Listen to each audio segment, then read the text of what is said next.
Praise the lord. దేవుని పరిశుద్ధ నామానికి మహిమ కలుగునుగాక.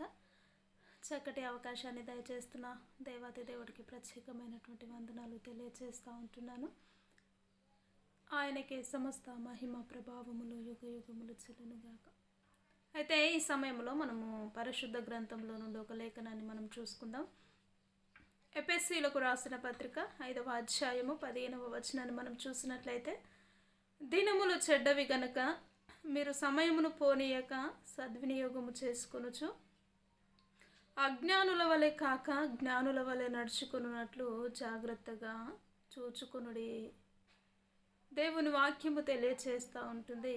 ఏమని అంటే, ఇదిగో దినములు చెడ్డవి గనక సమయమును పోనీయక దానిని సద్వినియోగపరుచుకొని ఆ సమయాన్ని అజ్ఞానానికి చోటు ఇవ్వకుండా జ్ఞానము కలిగే సమయాన్ని ఉపయోగించుకొని జ్ఞానుల వలె నడవండి అని పరిశుద్ధ గ్రంథము మనకు తెలియజేస్తూ ఉంటుంది కదా. నిజముగా కొన్ని వేల సంవత్సరముల క్రితమే ఈ యొక్క లేఖన భాగమును దేవుడు రాయించాడు అంటే నిజముగా ఈ యొక్క అంత్య దినాల్లో ప్రతి ఒక్కరము సమయాన్ని వృధాగా పోనించుకుంటూ దేవుని సన్నిధిలో గడపవలసినంతగా గడపలేక అజ్ఞానుల వలె నడుస్తూ ఉంటున్న వారిని మనము ఒక్కొక్కరుగా చూస్తూ ఉంటున్నాం. కాబట్టి అజ్ఞానుల వలె కాదు, కానీ జ్ఞానము కలిగి ఆ యొక్క ఉన్న సమయాన్ని వ్యర్థముగా పోనివ్వకుండా దేవుడు దానిని సద్వినియోగము చేసుకోండి. దేవుడు రాకడ బహు సమీపంలో ఉంటుంది కనుక ఆ సమయాన్ని సద్వినియోగపరుచుకొని దేవునికి బహు దగ్గరగా జీవించండి అని దేవుని వాక్యము తెలియజేస్తూ ఉంటుంది.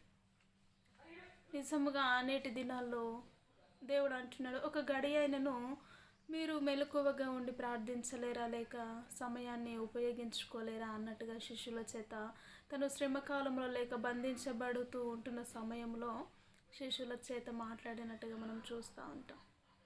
ఇప్పుడున్న రోజుల్లో కూడా మనం శ్రమకాలంలో అంత్యకాలంలో అనేకమైనటువంటి పాపపు లోకములో బ్రతుకుతూ ఉంటున్నాం. కాబట్టి దేవుడు అంటున్నాడు, ఇదిగో ఈ యొక్క సమయాన్ని మీరు సద్వినియోగం చేసుకొని జ్ఞానము కలిగి నడుచుకుంటే చాలా చక్కటి మార్గమును దేవుడు మీకు సిద్ధపరుస్తాడని దేవుని వాక్యము తెలియచేస్తూ ఉంటుంది.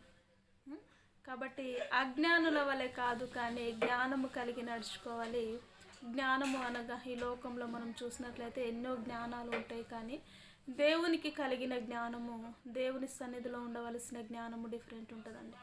ఈ లోకానుసరమైనటువంటి జ్ఞానులు ఎంతోమంది ఈ లోకానుసరంగా బ్రతుకుతూ వారి ఇష్టానుసరముగా జీవిస్తూ లోకంలో ఉన్న వాటికి జ్ఞానమును కలిగి చూపిస్తూ ఉంటారు.